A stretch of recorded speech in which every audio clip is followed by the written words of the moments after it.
This week, we spent a lot of time talking about an offense that couldn't pull their own weight, and ever since the portal opened, the whole staff's been searching for solutions to help fix their glaring issues. But while we've all been distracted by big-name transfers and the last-minute 5-star flip, two of the biggest pieces on Tony White's top 15 defense announced they'd be back for one more year. And it's easy to focus in on the side of the ball that needs the most help, since without points, you can't beat good teams. But even if they do fix their issues on offense, to win big in 2024, the Blackshirts are going to have to match their output from this season.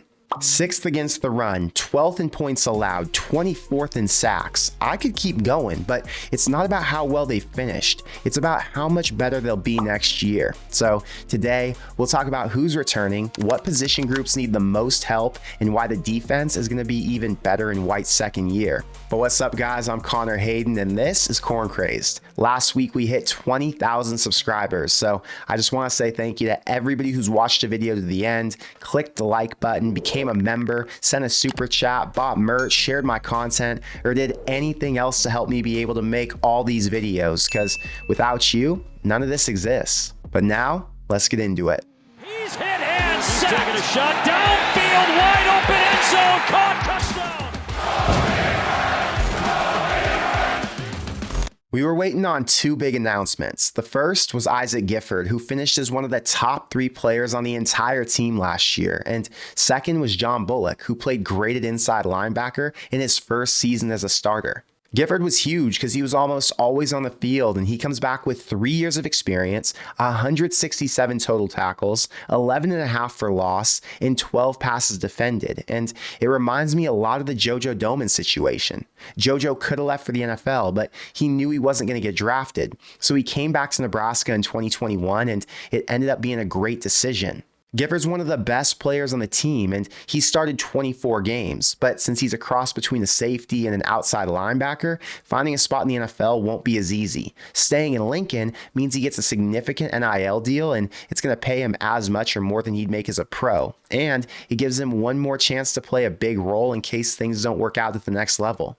Bullock's return is just as important. He spent his first few years on special teams. Then when Rhule came in, they moved him to inside backer. He earned a single digit and he started the entire year. Henrich and Reimer are both gone, and Tony White used 4 inside linebackers last year. So if Bullock was done, Javen Wright would have been the only returner with experience in that room. I'm excited about all the new names coming in, but returning 2 of their top 4 tacklers is massive news that couldn't have come at a better time. And that brings us to the returning starter conversation. Start here. 14 of the top 20 contributors on defense last season are going to be back in January. Taman Lynham transferred out for more playing time. Newsome, Brown, and Reimer are headed to the NFL. And Valen Sanford, who played a big role while the top 2 safeties were injured, graduated out. Count up the guys returning who started at least 4 games. Nose, Nash Hutmaker. DN, Ty Robinson and Jamari Butler. Jack, Mekhi Bayer. Inside linebacker, John Bullock. Rover, Isaac Gifford. Corner, Tommy Hill and Malcolm Hartzog. Safety, Marquise Buford and Deshaun Singleton. That's 10 right there, and it doesn't include proven rotators like Javen Wright, Prince Will, Cam Lenhart, MJ Sherman, James Williams, or Kobe Bretz. The depth's insane. White gets his top 2 defensive ends on both sides, all 3 jack linebackers, the top 2 rovers, Ethan Nation, Dwight Boodle, and Riley Van Poppel are all expected to make a big jump going into their second year after they played in multiple games as true freshmen. And since we've already seen first-year guys make an impact, who knows how many new faces we'll see crack the rotation now that this staff has another class under their belt. Those preseason magazines always outline the best position groups in the country, and it feels like forever since I saw a unit from Nebraska'S D make a list. But this spring, we could see the D-line and the secondary crack the top 25 nationally. Gifford, Hill, Hutmaker, and Robinson were all named honorable mention All Big Ten, but every one of those guys is going to be listed on the second or third team in the preseason. It's hard to know who will make the biggest jump, but I'm going to give you 3 who are set up for a big spring. First is Tommy Hill. It's been a back and forth ride for him on both sides of the ball because he was too athletic to keep off the field, but he hadn't established himself as anything more than a rotator to start the year, so it's almost like his potential was capped while he was forced to learn 2 different positions. But then Singleton went down, Hartzog had to rotate at safety, and Hill was kind of forced into the room that needed the most help. 26 tackles, 9 pass breakups, a fumble recovery, and 4 picks made him the most consistent playmaker down the stretch. So now that he's built up some confidence and the coaches know they can get more out of him if they focus all of his attention on being an elite corner, he's in a great position going into the offseason. Next is Javen Wright, a guy who only started 1 game, but still finished second on the team in tackles with 51 and second in interceptions with 2. You add in the forced fumble against Maryland, and he led all the linebackers in takeaways. He's another guy who wasn't asked to do as much since Reimer and Henrich were the leaders in that room, but now it's his turn, and if he's on the field more often, we could see all those numbers go up.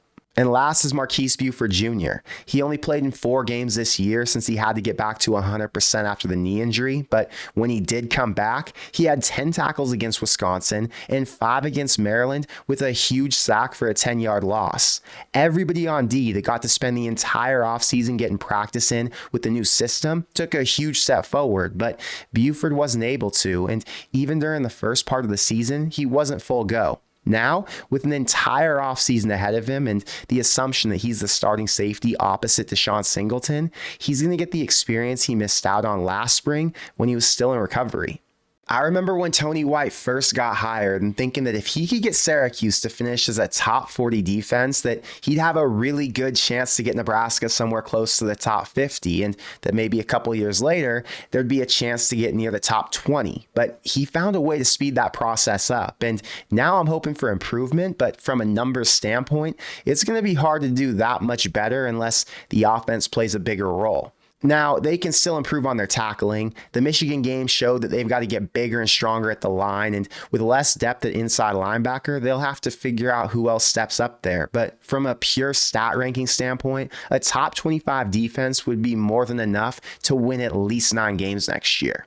But how much tougher are the offenses on next year's schedule? I always hear that Nebraska's D is not as good as we think they are because they don't play any good offenses. So let's look at how next year compares. In 2023, the average ranking for all 12 offenses they faced was 87th nationally, and the best on the schedule was Maryland, who finished 57th.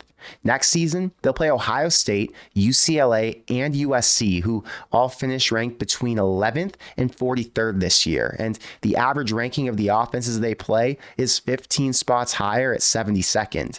Now, we can assume the opponents are going to be a little stronger, but with so much depth coming back, Nebraska's defense is going to be better too, which means I think all this is going to even out. I think going into fall camp, the staff knew their defense was the strength, but it took about 5 games to find out who they could count on. This time around, they can invest more time into getting the offense on track, and they'll have a chance to take a big step forward in year 2 since they've already mastered one side. A good example of a team in a similar situation is Arizona. 3 years ago, they hired Jed Fish to take over after a winless season, and in year 2, they finished 5-7 with a top 50 offense, but the defense ranked in the bottom 5 nationally. Then this spring, Fish came out and said they were happy that the offense had taken a step forward, but that they needed to focus all of their attention on the areas they struggled in. And this season, that extra work led to a 9-3 finish, and the defense ranked in the top 40, almost 90 spots higher than they did in 2022. That's the benefit in getting Tony White back. That's the benefit in returning so much talent. Matt Rhule doesn't have to focus on the tackling or on the basics and the fundamentals on defense. He can focus his energy on the fundamentals for the offense to make sure that they're in the right position, to make sure that the receivers know their assignments, understand the playbook, the line continues to make strides forward, and he can work with Marcus Satterfield to draw up some plays that work with whatever their new quarterback strengths are. The defense being really good is more than them just being good on the field. It allows for the coaching staff to have less stress on one side, and they can put a lot more attention and energy into the side that needs it most.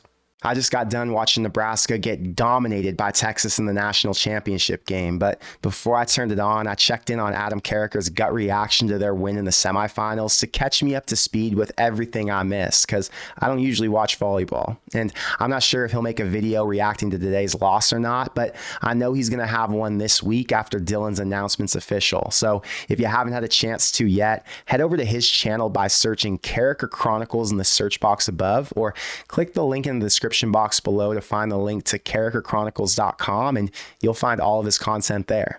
I'm still waiting for Dylan to make his announcement public since it's been almost a week since he flipped his commitment from Georgia. But now that his NIL deal's locked in and he's got his commitment video ready to post, I bet he does it tomorrow, or maybe he just waits till signing day for the dramatic effect. But regardless, the real excitement is seeing who else they can add to this class last minute and who wants to jump on board now that they know who their future QB is.